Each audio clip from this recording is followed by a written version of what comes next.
Stoplight na naman. Testing out the new camera. Ordered this AKASO V50 PRO sa Lazada. Nice bike. Okay, naka-open yung ano natin, no? yung visor natin.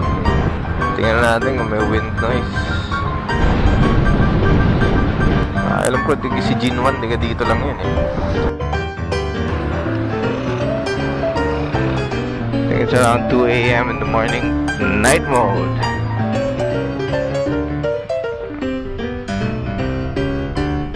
Kalayaan. Okay, so kaliwa tayo. We're gonna turn left here at BGC. Sana na natin tong ating visor. Wind noise reduction is on. I'm at the wide or super wide angle. 1080p 30 frames per second. What else? Image stabilization is on. Gloomy day. So kanina maaraw eh. So yeah, it's perfect din siguro na matest natin ng naka-manual siya. It's not on riding mode. So meron siyang riding mode, manual, or susulat na natin dito sa gilid yung mga modes.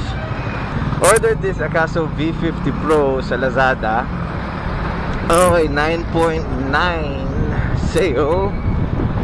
Okay, so got it at 4,600. External mic 100. Nandyan, sulat ko nandyan 100 something. So I ordered 2 just to make sure kung hindi ko magana, at least dun sa dalawa may gumana. Ito, medyo bilisan natin. Tingnan natin kung pag naka-external mic siya, may wind noise.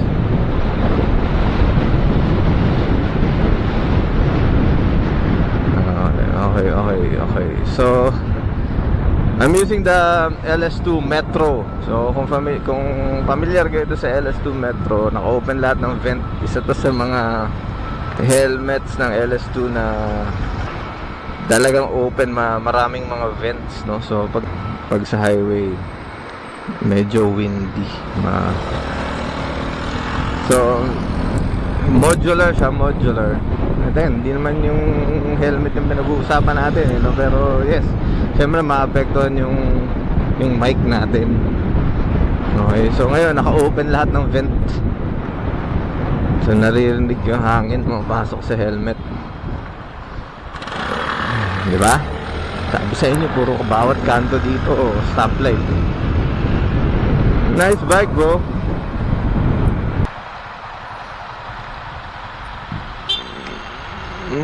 Stoplight na naman. Okay, so BGC 1080p 30 frames per second on a gloomy day. Agenda for today is just to test this camera out. I'm so excited. Remember, 32 gig ko, I have 4 hours. Okay, so dito na tayo sa Burgos Circle. Alam ko, si G1, dito lang yun eh. Subukan natin, makakapark tayo dito. Saturday naman. Ito yung first na lagi kong tinitignan kung pwede mag-park eh. Ito medyo madilim dito. Matetesting natin. Naka-auto low light siya. Meron ba? Meron ba? Meron pa. Thank you. Okay. Okay, minsan dumudura ng card to eh, kaya sinasalo natin. Okay, so testing natin sa dulo, meron pa. Nice AKASO 200. Testing out. I think it's around 2 AM in the morning. Testing the AKASO V50 PRO night mode. Same setting, 1080p 30 frames per second. Ang binago lang natin is the mic, put it down to 70%, and yung scene mode, naka night mode siya.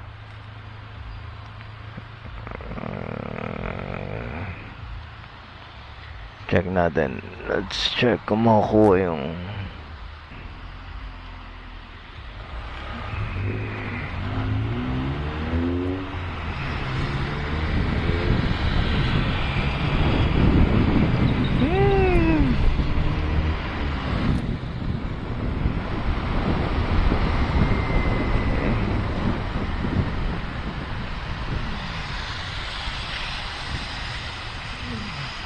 Okay, we're trying out night mode with 60 frames per second this time, still at 1080p. 1080p, 60 frames per second, night mode.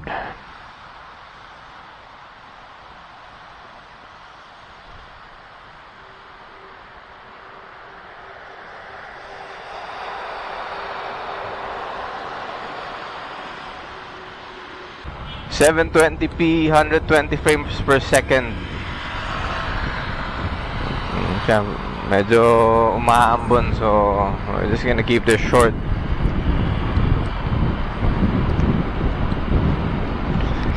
(1080p), 30 frames per second. Manual mode. So, in-off natin yung night mode niya.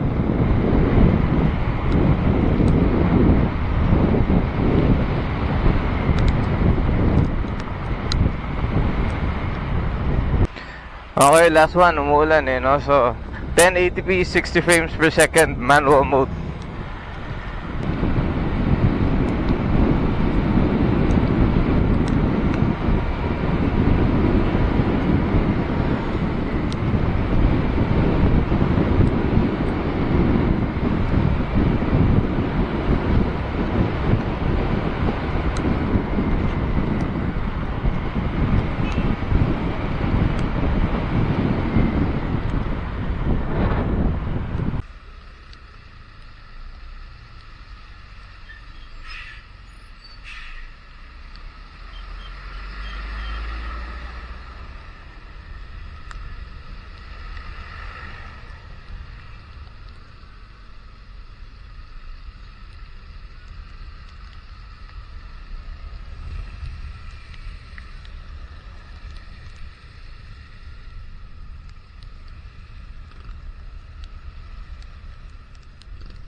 Tumigil yung ulan, no? So naka waterproof casing yung camera.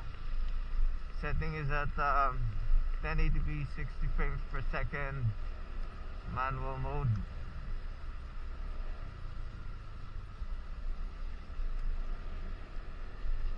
Okay, so tinurn off natin yung yung image stabilization. So I found out na mas malaki yung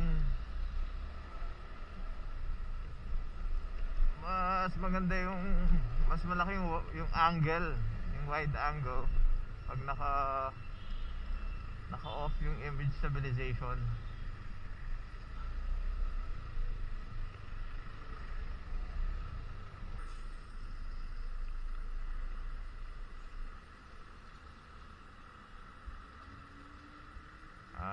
Okay, so testingin din natin kung with waterproof casing kung medyo maririnig pa ako. So wala tayong external mic. Phone is inside the casing.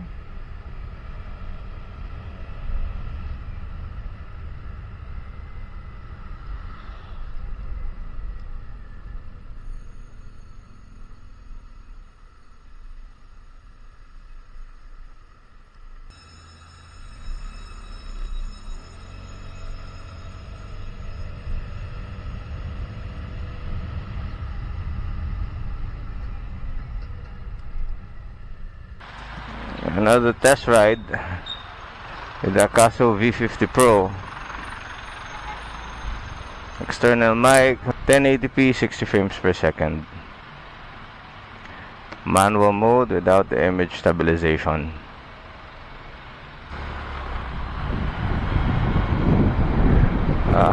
Umalis ako ng bahay. I thought it's gonna be a sunny day, so on and off. So medyo maaraw na makulimlim, no?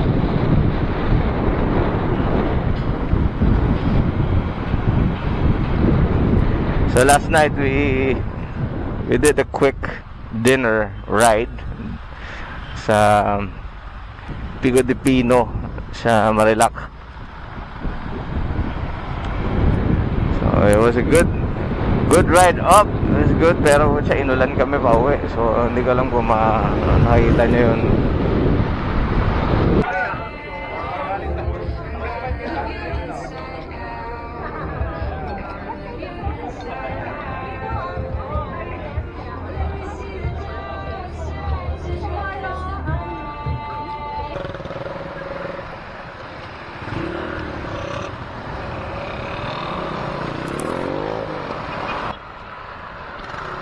Okay, let's go.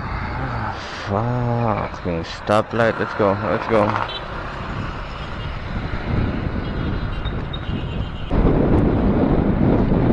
Okay, good afternoon everyone. Magandang tanghali. Monday lunchtime.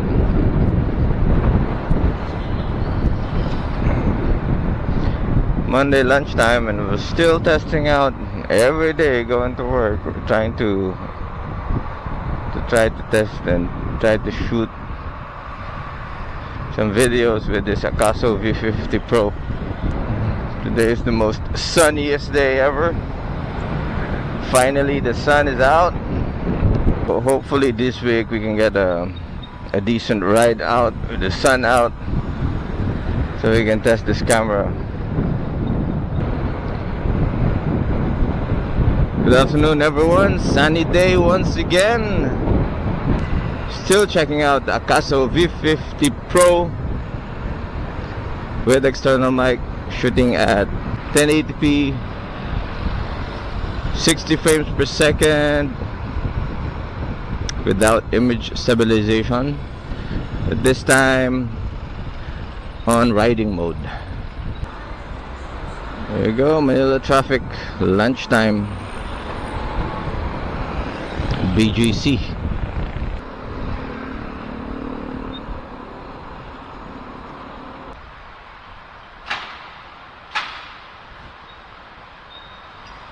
Meron pa?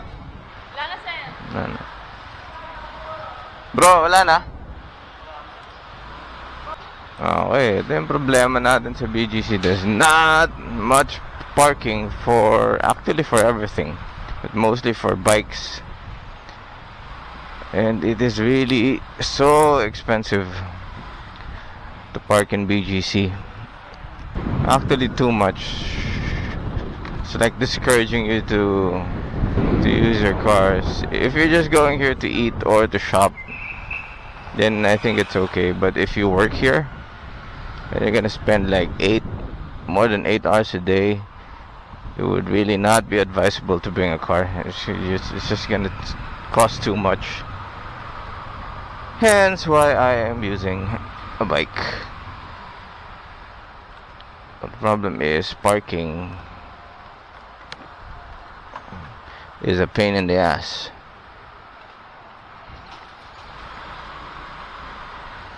Especially if you come midday. Okay, if you need if you come early in the morning, then there's no problem. And people will push your bike, move your bike, try to squeeze in. Exactly, I think, what we're gonna do today. Okay, one problem I have with this AKASO V50 Pro is it doesn't have a front display. See? Check. No front display. So when you turn it on, especially in the morning, you couldn't see if it's recording or not. Good evening everyone, or should I say good morning. 1 a.m. in the morning, going home again, Burgos Circle, BGC, Manila. Still testing out the AKASO V50 Pro night riding. 1080p 60 frames per second riding mode. On the way home with 1 bar of gas. Anytime it's gonna blink. I forgot to withdraw money, so I only have 50 pesos. That's good when you have a scooter. 50 pesos of gas can take you home and get you back to work, and take you home and get you back to work again. Okay, so I don't know why, but I've been playing around with this camera, so if you will notice, it shoots wider angle at 1080p 60 frames per second without image stabilization. So if you put 30 frames per second, it's gonna shoot narrow or medyo hindi siya ganun ka-wide. If you put 60 frames per second and you put image stabilization, it's narrower. So I have no choice. I want the wider field of view, so I have no choice but to use 1080p 60 frames per second without image stabilization. Pagas muna tayo. Oh. Where's the gasoline boy? Let's go. We are spoiled in the Philippines. We have someone to put gas for us. 50 lang. 91. Cheap ass. So there, what do 50 pesos get us? 50 pesos will not get me a liter of gas. It will give me less than a liter, 0.93. Okay, so how many bars is that? Oh shit. Really?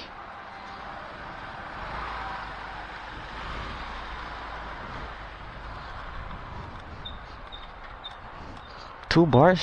Fuck. Feck. Well, I'll just go gas up tomorrow again. Oh. I guess I will just have to end the vlog here. I'll just end this little test review of this camera. I don't do reviews, so should I call it just a little test so that you guys can see. So if you are planning to buy this camera, because when I was planning to buy this camera, I was like searching and I keep searching and for reviews in YouTube. So when I finally bought it, I said, why not do my own, right? So I can help you guys to decide. Okay, so let's get home. Let's go home. I wanna go home. Stop giving me red light. Yeah, don't you feel weird? You feel like you're such a good freaking citizen when you're stopped in the middle of the stoplight at this time of the night with one lane dead, not passable, and then no one using the road, and then you're just here trying to obey the rules. The hell. Okay, enough talking. Bye guys, see you in the next one. Kampai.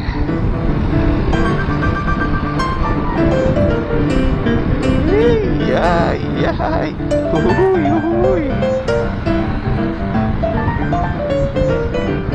Ingat lang. Nabaldog yung scooter mo.